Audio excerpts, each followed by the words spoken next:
이스라엘 왕 여로보암 제27년에 유다 왕 아마샤의 아들 아사랴가 왕이 되니 그가 왕이 될 때의 나이가 16세라. 예루살렘에서 52년간 다스리니라. 그의 어머니 이름은 여골리아라. 예루살렘 사람이더라.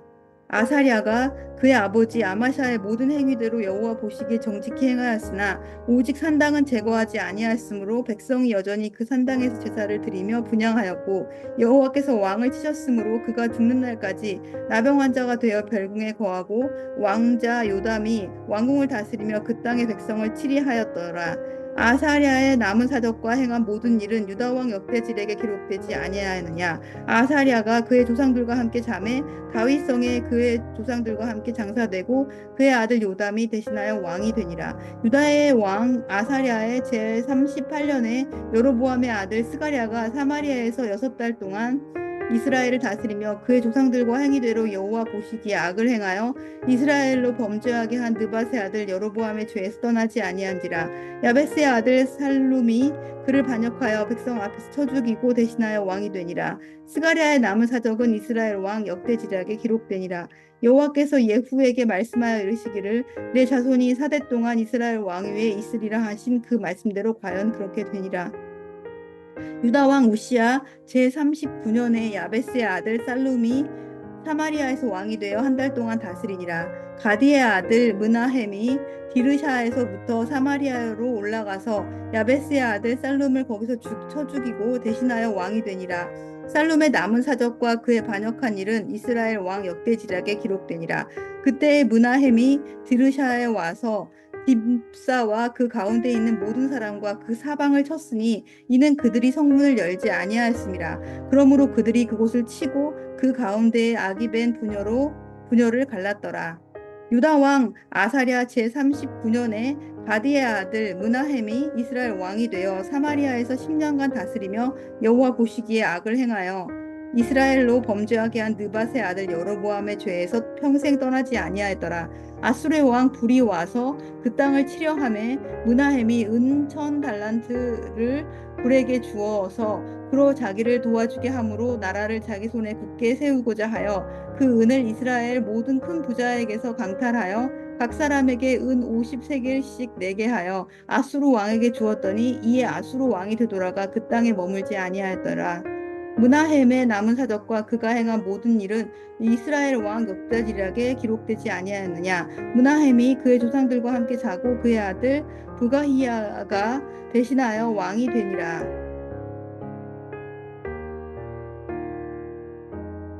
오늘 본문은 네 명의 왕에 대한 이야기를 담고 있습니다. 첫 번째 왕은 아사랴, 그는 남유다의 왕이었습니다. 하나님 보시기에 합당하게 행하긴 했지만 산당을 제거하지는 못했습니다. 아니 도대체 산당이 어떤 곳이길래, 산당이 도대체 뭐길래 왕들이 이거 하나 제대로 처리하지 못하나 싶습니다. 산당, 이것은 땅의 주인이었던 가나안 족속들이 자신들의 신들에게 제사를 지내던 그런 곳이었습니다. 바알신, 아세라신 등등 잡신들을 섬기던 장소, 그곳이 산당이었습니다. 산당에서는 여러 종교들이 혼합되어지는 일들도 빈번하게 일어났습니다. 여자 사제를 두고 악하고 음란한 제사를 지내는 곳이 산당이기도 했습니다. 이 산당을 쉽게 제거하지를 못했습니다. 개혁을 부르짖었던 왕들도 바알과 아세라 신상들을 없애는 정도는 했지만 산당 자체를 제거하지는 못하는 경우가 대부분이었습니다. 산당, 이곳은 인간의 욕망 그리고 세상의 쾌락, 세속이 섞여 있는 그런 곳이었습니다. 이 산당을 쉽게 제거하지 못했던 왕들 중에 하나가 바로 아사랴였던 것이죠. 아사랴는 하나님의 진노를 사는 다른 일들도 벌였습니다. 그는 왕의 위치에서 벗어나서 제사장의 일까지 겸직하려고 했었던 왕이었습니다. 결국 여호와 하나님께서는 아사랴 왕을 치셨고 그는 죽는 날까지 나병 환자가 돼서 별궁에 거하는 신세가 되고 말았습니다. 이어서 8절부터 등장하는 왕은 두 번째 왕, 그는 6달 동안 북이스라엘을 통치했던 스가랴라는 왕입니다. 그는 북이스라엘의 다른 왕들이 그랬던 것처럼 금송아지 숭배를 멈추지 않았던 왕이었습니다. 결국 살룸이라는 사람의 반역으로 6개월 만에 폐위가 되었습니다. 금송아지를 숭배했던 이 왕, 예후 왕조의 마지막 왕이었던 스가랴는 비참한 죽음을 맞이하게 되죠. 이어지는 왕은 바로 반역으로 정권을 잡은 그 살룸이라는 사람입니다. 하지만 이 살룸이라는 새 왕은 그의 임기가 어, 정말 짧습니다. 한 달밖에는 되지 않습니다. 디르사라는 곳에서 므나헴이라는 사람이 군사를 일으킵니다. 그리고 그는 반역으로 왕위를 찬탈했던 이 살룸을 응징해야 한다라는 명분으로 그 왕을 죽이고 므나헴이라는 자가 왕이 됩니다. 므나헴은 반역자 살롬을 처단하는 자였지만 자기 자신도 반역을 일으키지 않았습니다. 일으키지 않았습니까? 그 역시 왕을 반역으로 죽인 자였습니다. 그러니 그가 내세운 그 명분, 이것은 결국 자신이 왕이 되고자 했었던 구실이었다라고 밖에는 말할 수가 없습니다. 새로운 왕으로 등극한 므나헴 역시 여로보암의 죄에서 떠나지 못했습니다. 아수르의 공격 가운데 그의 비굴함과 잔인함을 드러내고 그의 임기를 마친 왕이 되고 말았습니다. 북이스라엘 왕조의 흥망성쇠, 그 잔인한 욕망의 서사가 오늘 본문 속에 고스란히 다 드러나는 듯합니다.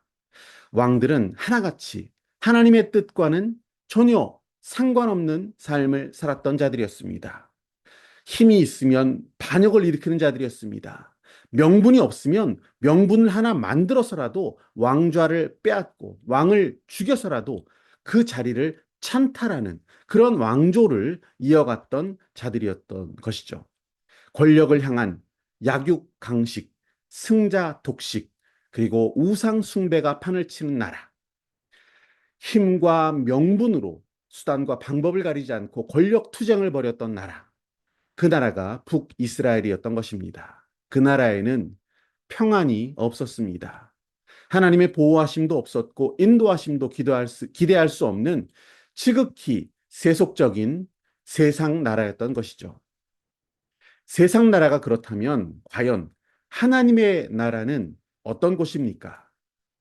그곳은 권력 앞에서도 초연하고 의연할 수 있는 그런 곳이 하나님 나라입니다. 하나님만 모든 영광, 모든 존귀, 모든 권세를 가진 분이라는 것을 인정하고 아는 자들의 나라가 하나님의 나라입니다. 우리는 그분의 자녀이고 그분의 상속자이기 때문에 그 힘과 권력을 탐하거나 그것을 취하기 위해서 연연할 일이 없는 나라가 하나님의 나라이기 때문입니다. 하나님 나라는 높아지기 위해서 다투고 싸우는 나라가 아니라 오히려 소외된 자, 연약한 자를 돌아보고 서로 섬기는 자들의 나라가 하나님의 나라입니다. 고아의 아버지시며 과부의 재판장이신 하나님의 그 자비를 실천한 자들의 나라.